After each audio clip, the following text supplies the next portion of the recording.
আমাদের পরিবারের সবাই মিলে আমাদের ডুবায় মাছ ধরতে গেছিলাম। সাথে ছিল ফায়রাজ, কায়েস, কাইফ, সামিউল, কামরুল ভাই, মেহরিন। তো আমাদের পুকুর ছিল একবারে বিলের মাঝখানে। সেখানে যাওয়ার পর সবাই শাপলা নিয়ে ব্যস্ত, যার কারণে মেহরিন তো একবারে শাপলা তুলতে যায় চুবা ডুবে খেয়ে আসছে। আমাদের সাথে আমাদের যারা সবাই খুব আনন্দ সহকারে মাছ ধরতে আসে। এটা হচ্ছে আমাদের ডুবা, এটা আমাদের বিলের মাঝখানে।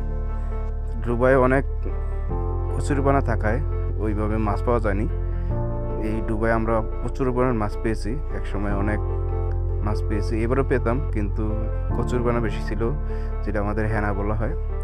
এই হেনা বেশি থাকার কারণে আমাদের মাছ পরিমাণ তেমন ছিল না। তো হেনা পরিষ্কার করতে করতে আমাদের দিন চলে যায়।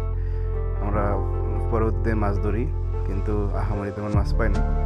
তারপর মাশাল্লাহ আলহামদুলিল্লাহ অনেক মাছ পাইছি, যেগুলা দেশি মাছ, খাইতে সুস্বাদু ছিল। আমাদের এই ডুবাটি অনেক আগের তৈরি করা।